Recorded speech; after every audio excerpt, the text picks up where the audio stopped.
Subscribe करें total भक्ति को। अब हमारे वीडियोस को सबसे पहले देखने के लिए बेल आइकन को दबाना ना भूलें। अरे महावीर हिटलर बन सकते थे और हिटलर को सही संस्कार मिलते तो हिटलर महावीर बनकर के खड़ा हो सकता था। बात संस्कारों की है। गर्भ कल्याणक एक संस्कार विधि है। मान्यवर, इसमें मत खुश हो जाओ कि हम मूर्ति लाए रख दिया, संस्कार हो गए, लौंग लौंग रख दी, हो गया काम। झांसी वालों, मैं आपसे एक निवेदन कर रहा हूं। कल मैं देख रहा था यहां कि पंडाल के भीतर पंडित जी के आदेश से सैकड़ों मूर्तियां चली आ रही हैं। एक बात याद रखना, जब इन मूर्तियों ने इस पंडाल में प्रवेश किया, जब इन मूर्तियों ने वेदी पर आकर के बैठे, ये पत्थर हैं और आज भी पत्थर हैं। लेकिन एक बात याद रखना झांसी वालों, जब ये मूर्तियां इस पंडाल में आई तो पाषाण की आई हैं, लेकिन जब जाएंगी तो भगवान बनकर के यहां से जाएंगी। अरे एक पाषाण के रूप में आता है तो 5 दिन में वह भगवान बन जाया करता है। अरे पाषाण तो भगवान बन के लौट जाएगा। अरे इंसानों, तुम क्या बन करके लौटोगे? तुम जैसे आए वैसे ही वापस लौट जाओगे। गाली गलौज करते आते हो, गाली गलौज करके चल दिया करते हो, झगड़ा करते आते हो, झगड़ा करके लौट जाते हो, थारी मारी करते आते हो और थारी मारी करते बाहर हो जाते हो। खाते खाते आए, यहां भी खाया पिया और घर चले गए। क्या किया अपने जीवन में तुमने? अरे एक पत्थर यदि भगवान बन के जाता है तो झांसी के लोगों से मैं कहूंगा, तुम भगवान बन सको या ना बन सको, यहां से एक इंसान बन करके लौट करके जरूर जाइए, तब ये पंच कल्याणक मनाना सार्थक होगा। अभी तो हम इंसान ही नहीं बन पाए हैं। मान्यवर, इंसान वो नहीं होता जो अपना एक मकान बनाता है। मकान रहने के लिए स्थान तो जानवर भी बना लेता है।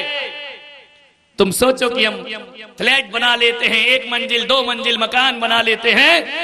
किसी बया चिड़िया को देखना, उसको भी तुम्हारी हवा लग गई, वह भी डबल स्टोरी का घोंसला बनाती है। और ध्यान रखना, तुम्हें तो अपना मकान बनाने के लिए आर्किटेक्ट की जरूरत होती है, लेकिन बया चिड़िया कोई इंजीनियरिंग नहीं पढ़ा करती है, कोई आर्किटेक्ट नहीं बुलाती है, कोई नक्शा नहीं बनाती है। तिनका चुन चुन करके ऐसा डबल स्टोरी का घोंसला बनाती है। शायद मनुष्य भी पढ़ा लिखा ऐसा घोंसला। तुमने मकान बनाया, कोई बहुत बड़ा काम नहीं कर लिया है। बच्चे पैदा कर लिए, ये तो जानवर भी कर लेता है मेरे भाई। तुमने कौन सा तीर मार दिया? बच्चे पैदा कर लिए। अरे तुमसे अच्छा जानवर होता है? कभी तुमने देखा किसी भैंस को बच्चे नहीं हो रहे और मंदिर गई हो कि भगवान बच्चा दे दीजिए, मुझे बच्चे नहीं हो रहे? कहीं नारियल चढ़ाया हो, कहीं मन्नत मांगी हो, कहीं तावीज लटकाया हो कि इसे औलाद हो जाए? आज तक किसी भैंस ने, किसी जानवर ने ईश्वर से बच्चे नहीं मांगे। ये समझदार आदमी मेरे कमरे में आता है, महाराज 5 साल हो गए, रिजल्ट नहीं आ रहा है, अब इसमें तुम्हारा महाराज क्या करेगा? मेरे भाई ध्यान रखिए, जानवरों को बिना मन्नत मांगे औलाद हो जाती है, तुम्हें मांग मांग कर भी नहीं हो रही। सोच रहा है आपको कौन सा बड़ा काम कर लिया तुमने, बच्चे पैदा किए? तो ये तो जानवर भी पैदा कर लेता है। तुमने भोजन जुटा लिया, कौन सा बड़ा काम कर लिया? एक कुत्ता भी पेट भर लेता है मेरे भाई। और हमसे तो अच्छा वो होता है, हम तो खाने के बाद भी कल के लिए बचा के रखते हैं। कुत्ता तो जब लौटता है ना शाम को अपने घर में, तो ध्यान रखना वो कल के भोजन की चिंता भी नहीं किया करता है, वह भी ऐसे ही आता है। ओ प्रभु, किसकी प्रवृत्ति अच्छी है? निद्रा कितना सोते हो तुम लोग? दिन में सो, रात में सो।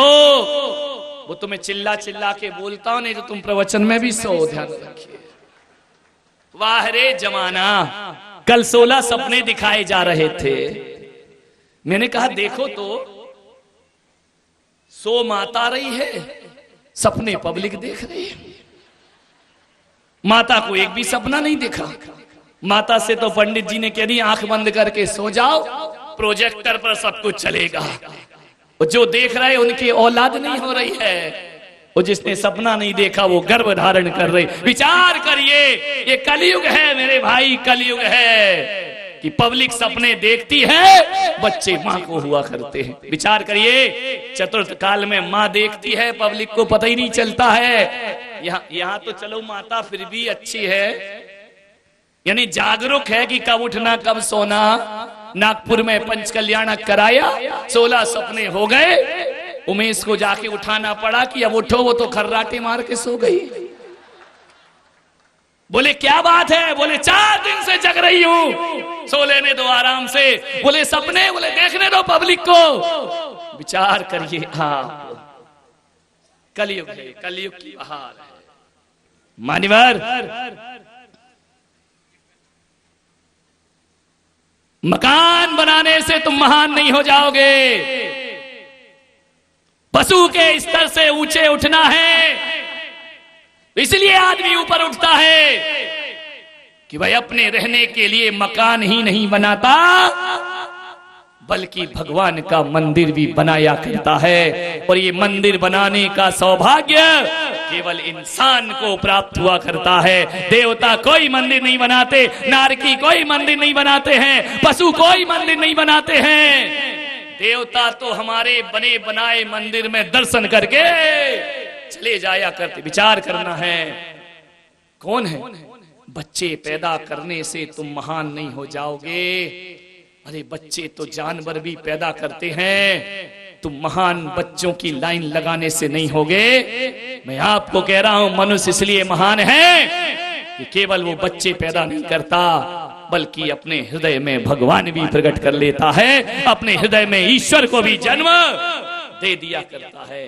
भोजन जुटाने से तुम महान नहीं हो, तुम इसलिए महान हो कि पहले भूखे को भोजन कराते हो, उसके बाद खुद भोजन करते हो।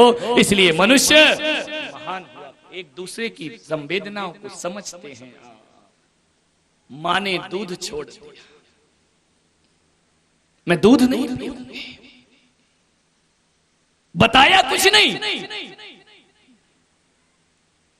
पूरा घर में कोहराम मच गया कि बूढ़ी मां दूध क्यों नहीं पीती है। संकल्प ले लिया, दूध का त्याग करती हूं।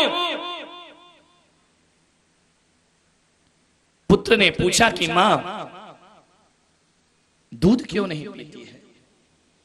मां कुछ ना बोली, कोई उत्तर ना दिया मां ने। बेटे ने कहा कि चल, यदि तू दूध नहीं पिएगी मां, तो मैं भी दूध का त्याग करता हूं। कहते हैं बरसों उस बेटे ने भी दूध नहीं पिया, और जब बेटे ने नहीं पिया तो पत्नी ने कहा मेरी सास दूध ना पिए, मेरा पति दूध ना पिए और मैं दूध पीऊं। कहते हैं उस पत्नी ने भी दूध का त्याग कर दिया कि मैं जीवन में कभी दूध, जब तक ये ना पिएंगे तब तक मैं ना पीऊंगी। संकल्प पलते रहा, ये जैनत्व के संस्कार हैं। पुत्र ने कहा कि मेरे पिता दूध नहीं पीते, मेरी दादी दूध नहीं पीती, मेरी मां दूध नहीं पीती है, मैं भी दूध का त्याग करता हूं। कहते हैं पूरे घर ने दूध का त्याग कर दिया, किसी ने दूध नहीं पिया। पूरे मोहल्ले में चर्चा हो गई, इस घर में दुग्धपान नहीं किया जाता है। बरसों बीते, समय बीतता गया। एक मुनिराज पधारे। मुनि ने कहा कि इस घर में सुना है कोई दुग्धपान नहीं करता है। मां ने कहा मैंने दूध छोड़ दिया महाराज। पुत्र से पूछा तू? बोले मां ने छोड़ा इसलिए मैंने छोड़ा। पत्नी ने कहा इनने छोड़ा तो मैंने छोड़ दिया। कहते धीरे धीरे पूरे घर का दूध छूट गया। मुनिराज ने पूछा ये दूध क्यों छोड़ दिया तुमने? उसने कहा कि मेरे स्वप्न में एक भगवान दिखा करते हैं, इतनी सुंदर छवि दिखती है, लेकिन मैं दूध इसलिए मैंने छोड़ दिया कि स्वप्न में रोज भगवान आते हैं, रोज स्वप्न में दर्शन देते हैं, लेकिन मैं देखती हूं कि क्या मैं अपने स्वप्न को साकार कर पाऊंगी या नहीं कर पाऊंगी। एक भावना मन में जागृत है, तो मैंने कहा किसी भी भावना को सार्थक करना है तो केवल अधिकारों से भावनाएं सार्थक नहीं होती है, अनुशासन से भावनाएं सार्थक नहीं होती हैं। इस दुनिया में अच्छे सपने तभी पूरे होते हैं जब वह कुर्बानी और त्याग अपने जीवन में अपनाया करते हैं, तब जाकर के अच्छे स्वप्न पूरे हुआ करते हैं। क्या स्वप्न देखा है तूने? उसने अपने पुत्र से कहा, पुत्र एक सुंदर सी मूर्ति मेरे स्वप्न में आती है, रोज दर्शन देती है, और जब तक वह साकार रूप ना ले ले तेरी मां दूध नहीं पिएगी। मां तू एक बार तो हमसे कहती। ध्यान रखना, अपने बच्चों के हित के स्वप्न सब देखा करते हैं। जितनी सभा में लोग बैठे हैं, किसी ने मकान बनाने का स्वप्न देखा होगा, किसी ने परिवार बनाने का स्वप्न देखा होगा, किसी ने जमीन जायदाद के स्वप्न देखे होंगे। अरे बिरले होते हैं वो लोग जिनके सपनों में भगवान आया करते हैं, जिनके सपनों में तीर्थंकर जैसी आत्माएं माने 16 स्वप्न देखे। अरे हम अपनी जिंदगी भर अपना एक सपना पूरा नहीं कर सकते। आज की औलाद अपने माँ बाप का एक सपना पूरा नहीं कर सकती है। और धन्य है तीर्थंकर ऋषभदेव जिन्होंने अपनी माँ के 16 सपनों को साकार करके दिखा दिया। कौन कहता है कि सपने साकार नहीं होते? यदि सपने साकार नहीं होते तो मरुदेवी के सपने कैसे साकार हो गए, त्रिशला के सपने कैसे साकार हुए, बामा के सपने कैसे साकार हो गए। एक नहीं 16 सपनों को साकार किया। आज इस गर्व कल्याणक में मैं युवाओं से कहना चाहूंगा, आए केवल यहाँ का आयोजन नहीं देखना है, एक संकल्प लेकर के उठना है कि माँ बाप ने कोई सपना देखा है। हम इतने सौभाग्यशाली नहीं हैं कि माँ बाप 16 स्वप्न देखे और हम साकार करें। कम से कम उनका एक स्वप्न साकार जरूर करना तो तुम्हारा जन्म लेना सार्थक हो जाए। ऐसे स्वप्न करो साकार। आप ये मत कहना कि महाराज मेरी माँ ने कोई सपना ही नहीं देखा। देखा है मेरे भाई। हर माँ जब गर्भवती होती है, प्रत्येक माँ ये स्वप्न देखती है और प्रत्येक पिता का एक सपना होता है।